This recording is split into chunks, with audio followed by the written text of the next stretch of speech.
about now? Got me? Everybody hear me? No? I got a green light. Means go. 1, 2. Now we go. You're doing something. Everybody good? All right. Got me now? Keep looking at me. You say 1, 2, hello. All right. What do you want to do? Give it to be 10, 20, now 30. 1, 2. Loud enough? There. Everybody else saying, yeah, it's good. All right. Everybody glad to be here? All right. All right. Well, good. I'm always honored to come here because, there's, even in the Bible, there's like certain people that come along that are more than just everyday, normal, whatever. There's people that come along in the Bible that you hear about a lot that are there because they actually come into the scene with the task or the dream or the vision of trying to change a people's mindset.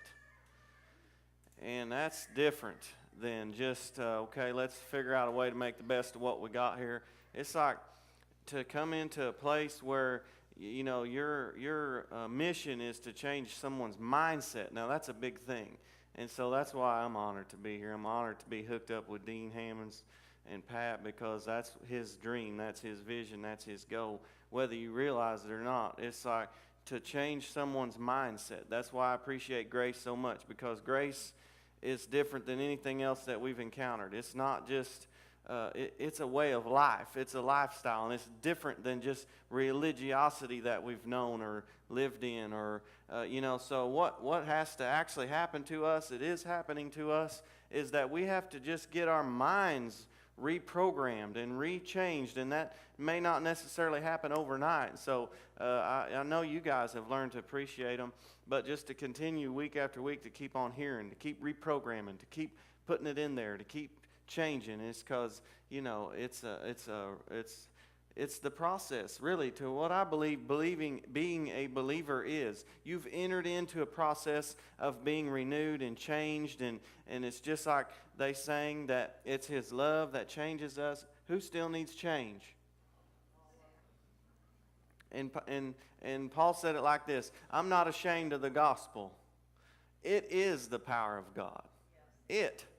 The gospel, the good news that Jesus came and took our place, gave us what He had and took what we had. He's not saying that I'm ashamed of it because I'm embarrassed to tell people about Jesus when I go to town. He's saying I'm not ashamed that in this high-minded society of all these programs and things that we've come up with, that it's something this simple that's the power of God. This simple. The gospel. So I don't know about you. I don't know that there is anything else worthy to talk about. And so that's what's going to change our minds. That's what's going to keep on changing us. It's going to keep on bringing it to us and doing it in us. And so we just got to keep on hearing, right? Everybody good? Is there any blessed people in here? Any thankful people in here? Hey, is there any righteous people in here? Oh, man. I like that, because you got to know that. You got to be that quick with it, because the devil will come at you that quick with it. And if you're uncertain or unsure or not, well, I don't know it, because if you're here and you've not been hearing it, I don't know everybody here. Don't know where everybody's been, how long you've been here, what. I know if you come here, you hear it, and you hear it on Thursday nights a lot too. But if you can't come with it that quick, the devil's going to come at you that quick. And if you like, well, I don't know, because if I said, is any righteous in here? And I go a lot of places and people that don't hear what we hear, and you ask them that, and they're like, I didn't say, is there any self-righteous in here? They'll be like, well, I don't know, man. Well, I don't know. Could be, maybe. See, you're already whooped. You're already whooped. You got to know. I'm glad. I asked you because I didn't have anything to do with what I'm going to talk about. I just wanted to spook the enemy a little bit. Oh, gosh. I don't even know where to start. I'll just be honest. I want to read you one, because here's what I'm thinking. Changing our mindset. Changing our mindset, because regardless of how long you've been in it, you still You still need more. I still need. And so I think about it even this week. I'm thinking about, anybody in here ever worked hard for $1? Worked hard for $1? I mean, by the sweat of your brow, and you've earned it. And even so much so that you even feel accomplished by it. It's like I've been building fence for a guy. I like building fence because you can work hard all day long, and you can look behind you and you say, man, I built something. You can see results, you can look at it and think, man, we done good, and so you kind of get a reward for how much work you've done, and so you get thinking that, and you get programmed that way, and you get, if you're not careful, you get to live in life that way, and life with God becomes that way, and you start thinking, well, now, I've earned this. Anybody ever thought this thought? Now, He's blessed me so much, but I've really not. Maybe that's too easy of a blessing, or maybe I've not earned that blessing, or maybe I've not deserved that, or I should do a little more for that. Oh, yeah, it's by grace, and yeah, He's blessed me, and I got a good bit, but now not too much, right? It's almost like our blue-collar Southern Illinois redneck mentality says, I want to earn it just a little bit, I don't want anything for free, right? We got to get rid of that. As one of my favorites, he said, we've been homeschooled in the wrong home. We got to start thinking different. We got to start thinking different. I want to read you this one. It says, this is Psalm. I know Dean's been talking a lot lately about the benefits, and I just kept thinking about that. I don't know why, because I thought he's been talking about it. There's no sense in me keep talking about it, but I couldn't get off of it. So it's benefits. I think of all the benefits and thinking even Romans 2 says this, that it's the goodness of God that leads man to repentance. The goodness of God. The goodness of God that leads man to repentance. And I say it all the time, but for the sake of somebody that hasn't heard it, but repentance, we've really messed that up in church.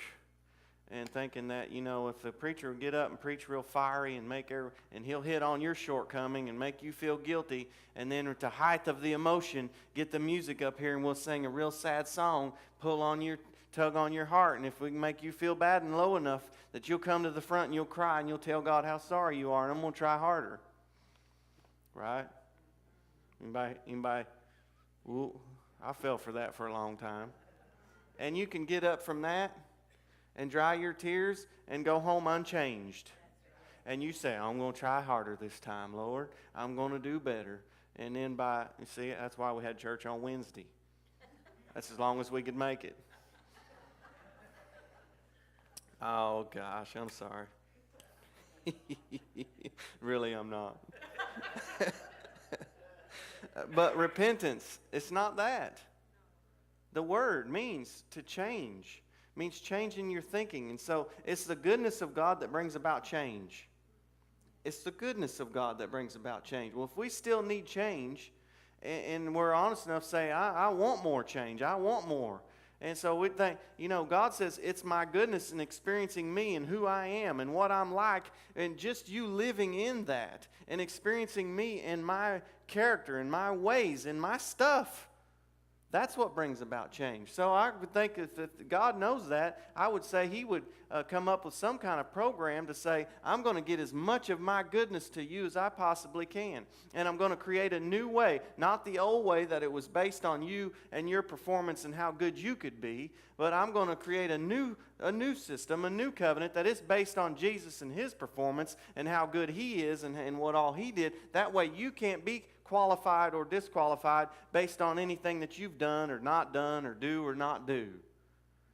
I'm going to get you out of the equation. That way I can pour all of my goodness on you, all of who I am on you, and in that experience is what's going to bring about change in your life.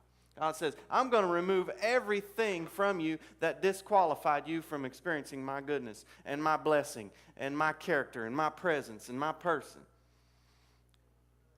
Well, now I think if I was the enemy, I'm going to try to come up with a system, get them to be religious, so that they'll still be focusing on them and their performance and what they do or don't do, so that, yeah, they believe, oh yeah, they're faith people. Oh yeah, they believe God can do anything. They believe God can heal. They believe God can deliver. They believe God can bless and change and do all this. But, oh, if I could